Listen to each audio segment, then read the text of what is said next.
കേരളത്തിൽ ലോക ചാമ്പ്യന്മാരായ അർജന്റീൻ ടീമിനെ കൊണ്ടുവരിക എന്നുള്ളത് ഫുട്ബോൾ പ്രേമികളെ സംബന്ധിച്ചിടത്തോളം ഏറ്റവും ആഗ്രഹിക്കുന്ന ഒരു കാര്യമാണ്. അത് യാഥാർത്ഥ്യമാകാൻ പോകുന്നു. കായിക വകുപ്പിന് ഇതുമായി ബന്ധപ്പെട്ട ബാധിച്ച ചെലവ് ഏറ്റെടുക്കാൻ പ്രയാസമുണ്ട്.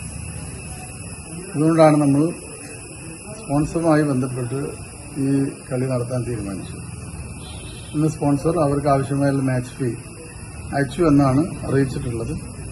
അതുകൊണ്ട് തന്നെ ഇനി മറ്റു തടസ്സങ്ങളൊന്നുമില്ല. ലോക ഫുട്ബോൾ രാജാക്കന്മാർ കേരളത്തിൽ വരുമ്പോൾ അവർക്ക് കേരളത്തിന്റെ അതിഥികളായിട്ടാണ് അവരെത്തുക.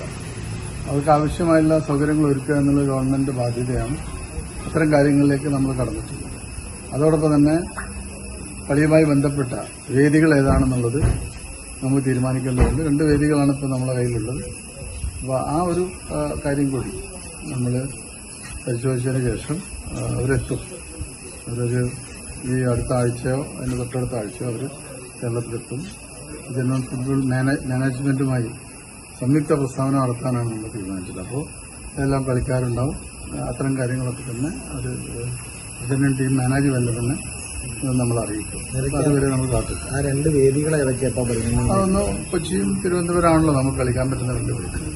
ഇതൊന്നും ആളുകൾ ഉൾക്കൊള്ളാൻ കഴിയില്ല. കാരണം ധാരാളം ഫുട്ബോൾ പ്രേമികൾ അത്തരത്തിലൊരു കളിക്ക് വേണ്ടി കാത്തിരിക്കണം.